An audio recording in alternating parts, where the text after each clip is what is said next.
आपका स्वागत है। मैं हूं तमन्ना इनामदार दत्ता।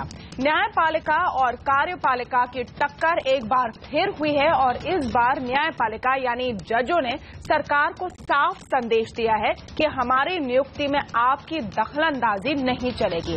सुप्रीम कोर्ट ने NJAC यानी नेशनल जुडिशियल अपॉइंटमेंट्स कमीशन को खारिज कर दिया है। इस पूरे मामले ने जजों, वकीलों और नेताओं को दो खेमों में बांट दिया है। एक तरफ कहा जा रहा है कि जज अपने आप को कैसे नियुक्त कर सकते हैं और क्या इससे भ्रष्टाचार नहीं बढ़ेगा। दूसरा पक्ष है कि सरकार के न्यायपालिका में दखल देने की कोशिश रोकी गई है। आवाज अड्डा पर इस खास चर्चा को हम आगे बढ़ा रहे, दोनों पक्ष सामने रख रहे हैं आपके लिए। आज हमारे साथ जुड़े हैं सुप्रीम कोर्ट के पूर्व जज AK गांगुली, सुप्रीम कोर्ट के वरिष्ठ वकील माजिद मेमन और सुप्रीम कोर्ट की वरिष्ठ वकील ऐश्वर्या भाटी। BJP के प्रवक्ता GVL नरसिम्हा राव भी हमारे साथ मौजूद है। जस्टिस गांगुली, सबसे पहले मैं आपसे पूछना चाहूंगी और हम सुप्रीम कोर्ट के आदेश की पूरा आदर करते हुए सवाल पूछ रहे हैं कि दोनों सदन में NJAC एक्ट पास हुई, 20 स्टेट असेंबलियों ने इसे पास कर दी है। इसे कह सकते हैं कि जो जनता है उसकी आवाज है, उसका विल है, इसको नजरअंदाज क्या किया जाना चाहिए? देखिए, जो सुप्रीम कोर्ट का फैसला है वो तो हम देखा नहीं, मगर जो सुना है उसमें ये मालूम होता है कि सुप्रीम कोर्ट ने आम आदमी का अधिकार रक्षा करने के लिए ये फैसला लिया है। कहने सुप्रीम कोर्ट विचार यही किया है, जो विचार विभाग का स्वतंत्रता, स्वाधिकार रक्षा बहुत जरूरी है। ये रक्षा ठीक से नहीं कर पाने से आम आदमी का अधिकार सुरक्षित नहीं होता है। अब एक बात थोड़ा सोच लीजिए, आज आम आदमी जैसे बेसहारा है, वो लोग बार बार कोर्ट के दरजा खटखटाते हैं। उसको अधिकार ठीक से रोकने की, ठीक से दिखाने के लिए कोर्ट का ऐसे जज लोग जरूरत है जो they will be independent of any control by the executive. ये हम लोग का संविधान का मूल भावना है। जी जस्टिस गांगुली, लेकिन जो NJAC के कमिटी थे उसमें जो देखा गया था, जो विचार था कि चीफ जस्टिस उसमें होंगे, एक सीनियर जज होंगे और उनको वीटो पावर भी होगा। चेक्स एंड बैलेंसेस बनाए गए थे, इसके बाद भी कोर्ट का क्या डर है? देखिए, वीटो पावर से काम नहीं बनता। आप देख लीजिए, इधर में आम एक नाम को सजेस्ट कर रहा है, आप उसके नाम के ऊपर वीटो दे रहा है, इसमें तो काम नहीं बनता। पहले वाला जो था, जजेस लोग, कौन जज काम के लिए काबिल है उसको चुने जाएंगे। इसको आप चेंज करके क्या किया? There will be 3 persons who are not from judiciary. One is the law आइन मंत्री, और जो आप दोनों आदमी जो आप बोले थे, 2 eminent persons. Eminent in what sense? किस व्यापार में वो लोग एमिनेंट है? उसको कुछ आप निर्देश नहीं था आइन में, तो आप जिसको आपको खुशी है एमिनेंट बना सकते हैं। तो इसका मामले में देखिए, जज चुनना इतना आसान काम नहीं है। जी हम मानते हैं जो कोलिजियम सिस्टम में, एक सेकेंड, हम मानते हैं कोलिजियम सिस्टम में जो इसे जज चुना गया है, सब choice, all the choices are not satisfactorily made. उसमें कुछ गलती है, मगर उस सिस्टम को वर्किंग में गलती है। मगर सिस्टम तो ठीक था। सिस्टम तो was evolve by a judgment of the Supreme Court, उसको तो मानना चाहिए। चलिए दूसरा पक्ष भी सुन लेते हैं कि दूसरी राय क्या निकल कर आ रही है। ऐश्वर्या भाटी जी, इनका कहना है कि जजों पर सरकार का नियंत्रण नहीं होना चाहिए और किसी एक पार्टी की बात नहीं। आज एक सरकार है, कई सालों बाद दूसरी सरकार हो सकती है। जो एग्जीक्यूटिव है उनको दखलंदाजी नहीं करनी चाहिए जजों की नियुक्ति में। और अगर आप एग्जाम्पल्स देखें, पिछली सरकार के दौरान ही इतने बड़े जो स्कैम हुए, उस पर जिस तरह की कार्रवाई हुई, जजों का और कोर्ट्स का इतनी बड़ी भूमिका थी, रोल था, उसको देखते हुए ये कैसे माना जाए कि कोई भी एक सिस्टम लाया जाए जिसमें सरकार का व्यू हो कि कौन जज बनेगा और कौन नहीं। बिल्कुल ठीक बोला आपने तमन्ना। जो इंडिपेंडेंस ऑफ जुडिशरी है वो हमारा एक बेसिक स्ट्रक्चर है कॉन्स्टिट्यूशन का, उसमें कोई अमेंडमेंट हो नहीं सकता, उसमें किसी भी तरह से कोई टिंकरिंग भी नहीं हो सकती। लेकिन हैविंग सेड दैट, हिंदुस्तान के अलावा और कोई ऐसा डेमोक्रेसी नहीं है जहां पे जजेस अपॉइंट देमसेल्व्स। देखिए, our constitutional scheme is based on a system of checks and balances. जहां independence of judiciary basic structure है, वहीं democratic form of government is also a basic structure of our country, of our constitution. जब democratically elected government का कोई से नहीं, और एक और चीज इंपॉर्टेंट चीज ये है कि एनजेएसी के आने से जुडिशियल प्राइमेसी खत्म नहीं हुई थी। It was only actually introducing a system of check and balance. Primacy फिर भी जुडिशरी की थी क्योंकि it was to be headed by the chief justice of India. जो दो जजेस, सीनियर मोस्ट जजेस है, number 2 and number 3, they would have been ex officio members of the judicial commission.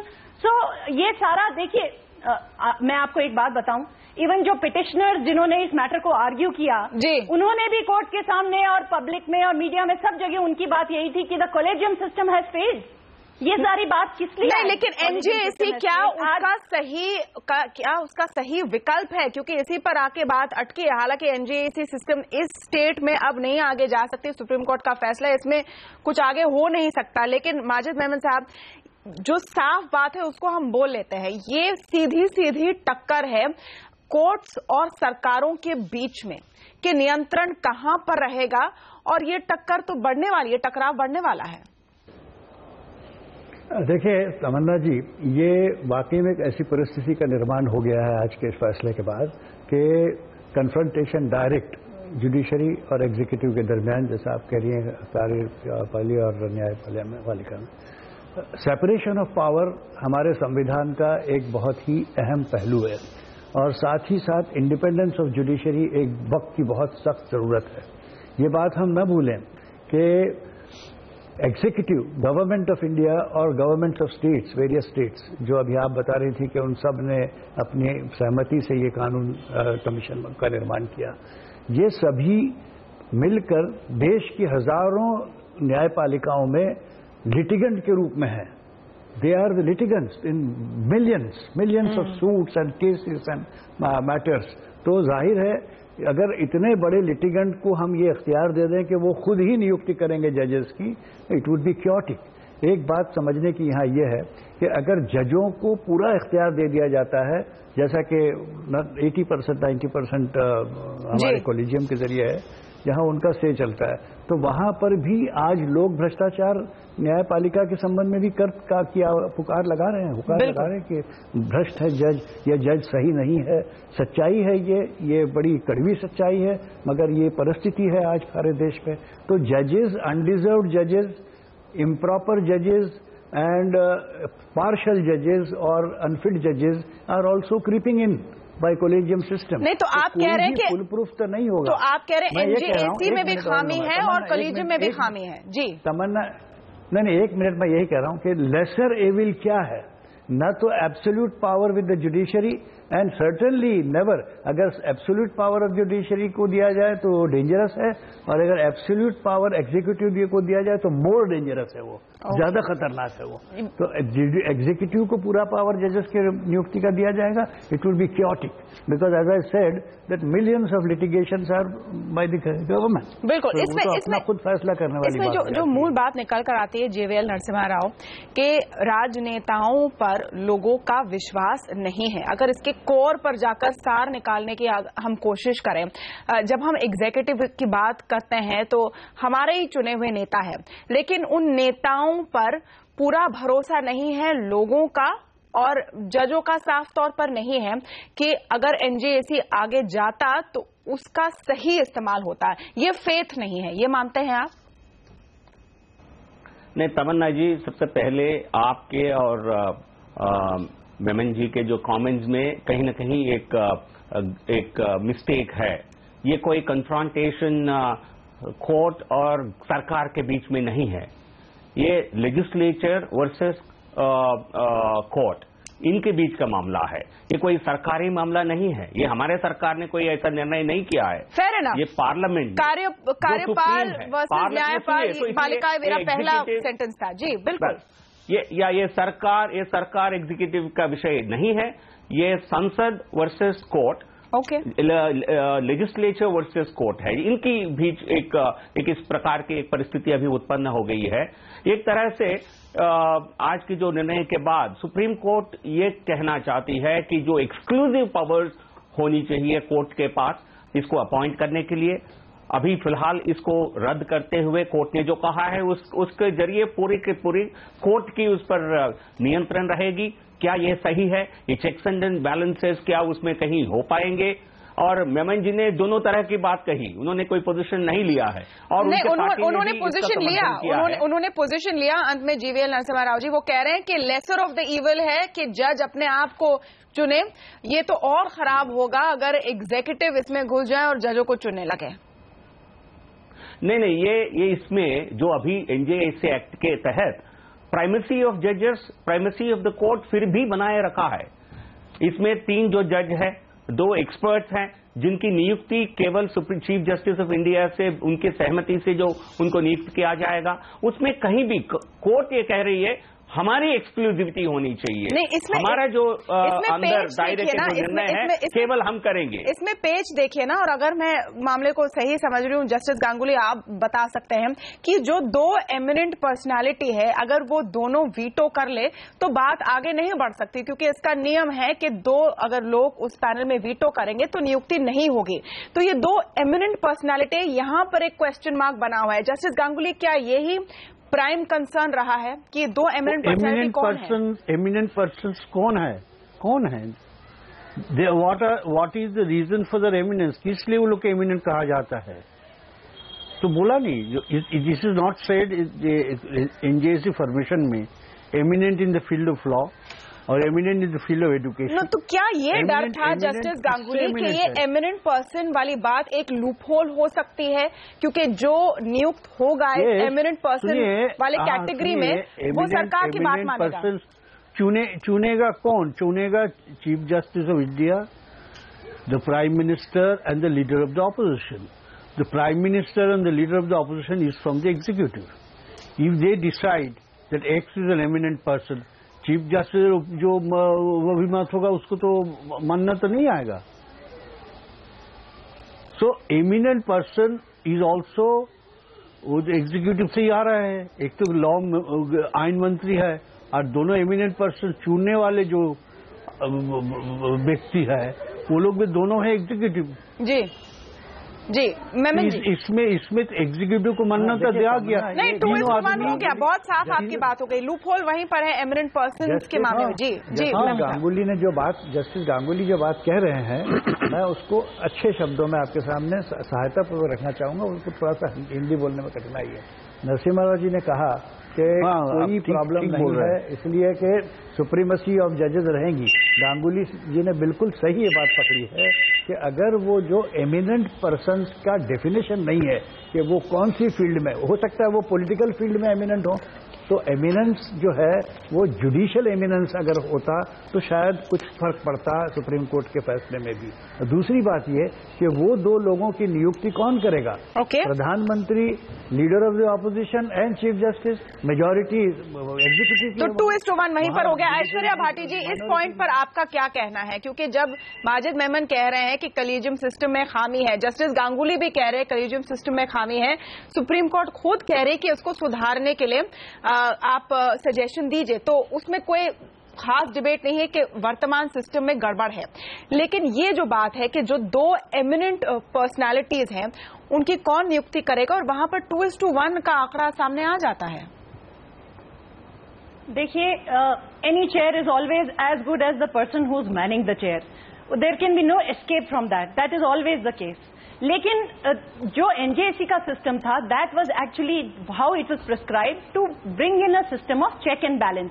Check and balance के पूरे हितों पे मैं आपको यही पहले कह रही थी कि our entire constitution is based on the, after all you can not negate कि legislative, now I must highlight again, जो नरसिम्हा साहब ने बोला कि this we are talking here about judiciary and legislative. The system of checks and balances, दोनों pillars को, they are both important pillars on which the governance of our country, on the functioning of our country, functioning of our very constitution depends. तो अगर वो system of check and balance नहीं होगा proper, अभी NJAC को quash करने से, collegium revive होने से खाली ये प्राइमेसी हो गई है जुडिशरी की, वॉट एवर जजेस decide that is how the appointment will happen. मैं आपको पहले भी ये बात कही थी कि this does not happen in any democracy in the world. No, that is fine, लेकिन इस स्पेसिफिक पॉइंट पर आपका क्या कहना है कि जो एनजेएसी में दो प्रसिद्ध लोगों की भूमिका के बारे में कहा गया था, उसी से कोर्ट को डर है, कह सकते हैं आशंका है कि ये दो लोग कौन होंगे, किनकी चॉइस होंगे और क्या एग्जीक्यूटिव के इशारों पर वो फैसला या लेजिस्लेटिव के इशारे पर वो फैसला लेंगे? डर तो वही है, अगर हम सिंपल टर्म्स में समझाएं। मैंने भी जजमेंट के कुछ कंक्लूजन पार्ट्स पढ़े हैं और उसमें ये बहुत हाईलाइट होकर आया है कि 2 eminent persons, but frankly for me, अगर मेरी राय में अगर वो खाली उस पोर्शन को स्ट्राइक डाउन करके और बाकी एनजेसी के एक्ट को और 99 कॉन्स्टिट्यूशनल अमेंडमेंट को कॉन्स्टिट्यूशनल वैलिड करते, तो then it would have been better. अगर आपको किसी एक स्पेसिफिक इशू से प्रॉब्लम है या that specific thing is not clear, either the court could have read into it that it has to be eminence in judiciary, that is what is the scope of this. पर उसको tweet करने के बजाय, उसमें एक addition करने के बजाय, the entire system has been completely done away with. Okay, that is where the problem is. Okay, Majid ma'am, इसका रास्ता, इसका 1 मिनट में मैं आपको इसका रास्ता बताऊं तमन्ना जी। जो बात इन्होंने रखी है, अभी सदन की बैठक नवंबर में होने जा रही है। जाहिर है इस फैसले को तब तक पूरी बारीकी के साथ में सभी concern, all legal luminaries of the country, all parliamentarian, all जजेस सब पढ़ लेंगे और उसमें से जो भी, जैसा कि हमने दुखती रग पे हाथ रखा है कि वो 2 एमिनेंट पर्सन वाली बात, तो सदन में इस पर चर्चा करके judicial commission, national judicial commission को रिवाइव करने के लिए उन कमजोरियों को जो सुप्रीम कोर्ट ने सामने रखी हैं दूर करके दोबारा इसके ऊपर एक्ट पास किया जा सकता है। And parliament is the supreme law making body. Supreme Court has no powers to make law.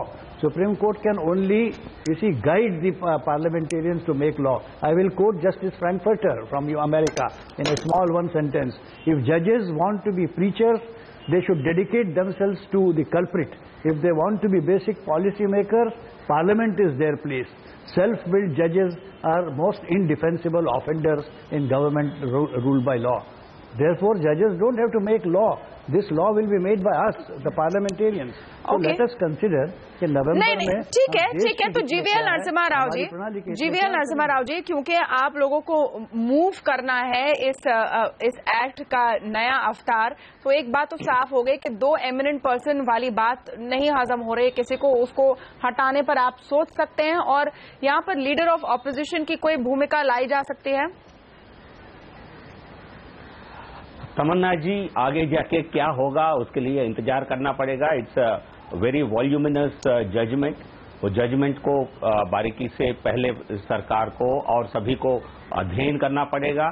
उसके बाद क्या आगे जाके क्या करना है, सरकार और सभी पार्टियों से बात करके, क्योंकि ये लेजिस्लेशन केवल एक बहुमत से पारित नहीं हुआ, सर्वसहमति से पारित हुआ।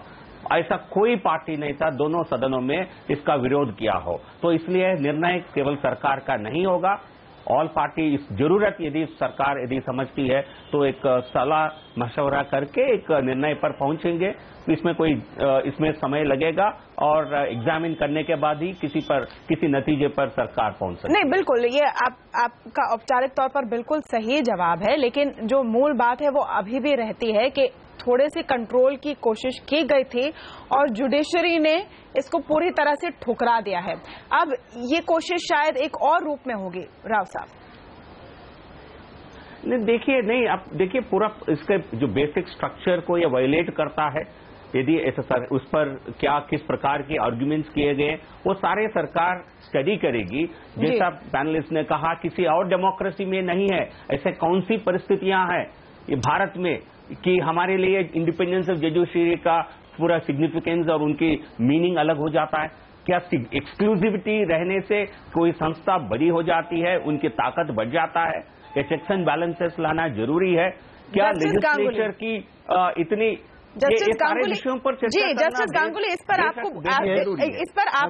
आपकी राय जी जस्टिस गांगुली इस पर मैं आपकी राय जानना चाहूंगी, क्योंकि चेक्स एंड बैलेंस की बात बार बार हो रही है और माजिद मेमन ने हल्के से में इसको डिस्क्राइब भी किया कि ऐसे जजों की नियुक्ति भी हो रही है जो भ्रष्ट है, भाई भतीजावाद या नेपोटिज्म के एलिगेशंस भी लगे हैं और जो पूरा पावर कॉन्सेंट्रेटेड है उस पर एक कंसर्न है, बहुत ही रियल कंसर्न है कि आप अपने आप को चुनेंगे, अपने आप को आप प्रमोशन देंगे, ट्रांसफर देंगे या जो भी फैसले लेंगे आप अपने आप के लिए देंगे। तो आपसे सवाल पूछने वाला फिर कौन बचा? देखिए हम बोलता है, देखिए हमको बोलना है ये जो सिस्टम है collegium system, I am not saying it is functioning properly, it has to improve its functioning, ये एक है। चेक्स और बैलेंसेस के बात में हम ये बोलते हैं जो आप एक जज को नाम आप फाइनलाइज करने के बाद it will go to the executive can send it back, if executive sends it back with valid reasons तो इसको तो कॉलेजियम को कंसिडर करना है, not that executive has no say, it can send it back. आपको जो नाम आप भेजते हैं अब दोबारा नहीं भेज सकते हैं, एक बार तो भेज सकती है जी, इसको वापस कर सकते हैं, वापस करने के टाइम में आप जो बोलिएगा, हाँ ऐश्वर्या जी की इसको तो ख्याल रखना है, ये तो चेक है on the appointment. But is it enough? Is it enough? वही तो सवाल है कि इज इट इनफ? इनफ नहीं है ये फीलिंग तो है ही। जस्ट आपका तो मालूम है, आपका आई थिंक आप तो मालूम है पीडी दिनाकरन का नाम जो कॉलेजियम ने रेफर किया, वो कैसे अल्टीमेटली तो जज नहीं बन सके सुप्रीम कोर्ट का। ओके, चेक्स एंड बैलेंस एक एग्जांपल इन्होंने दिया कि चेक्स एंड बैलेंस है सिस्टम में, इतनी कोई क्राइसिस नहीं है जैसे बताई जा रही है। जी ऐश्वर्या भाटी जी। जी मैं एक पॉइंट और इसी एस्पेक्ट पे लाना चाह रही थी कि इट इज नॉट लाइक जो हमारा कॉलेजियम सिस्टम है वो कॉन्स्टिट्यूशन में इनबिल्ट था या इवन कॉन्स्टिट्यूएंट असेंबली की डिबेट्स में था।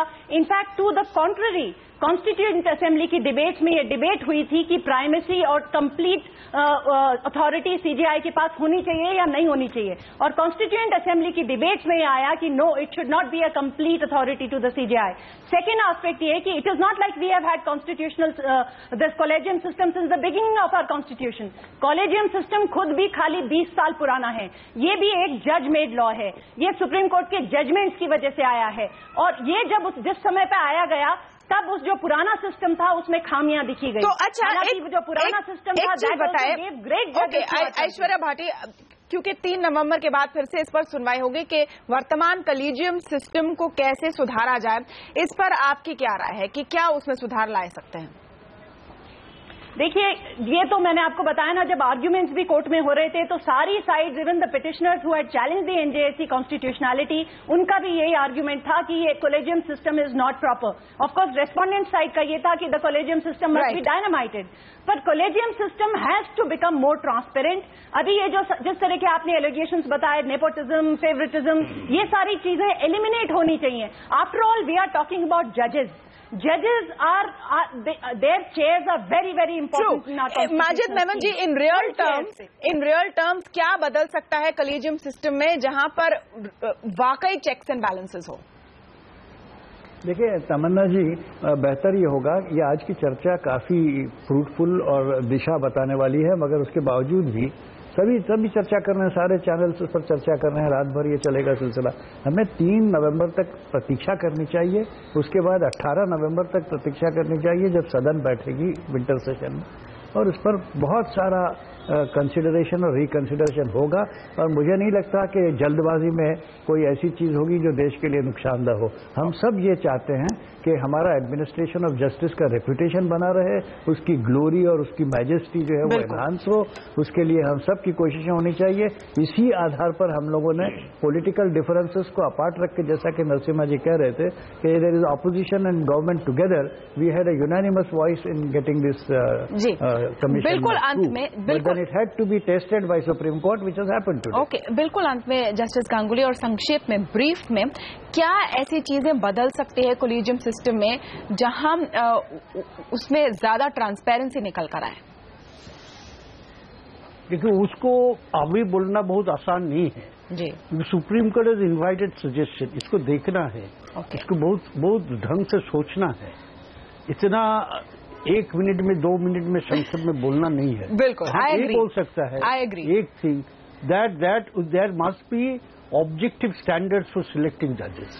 There must be standards must be very objective और इट मस्ट बी डेमोन्स्ट्रेबल। और ये मापदंड तय हो, आपका ट्रांसपेरेंसी आना चाहिए। ये मापदंड तय हो, फिक्स हो, तब शायद बात बने। वैसे माजिद मेमन साहब, आपने कहा कि बहुत ही फ्रूटफुल डिस्कशन रहा है और हर जगह होगा, लेकिन शायद इतने साफ तौर पर आप सबकी आवाजें हर जगह ना सुनाई दे। बहुत बहुत शुक्रिया आप सबका इस डिस्कशन में अपने राय रखने के लिए। नमस्कार।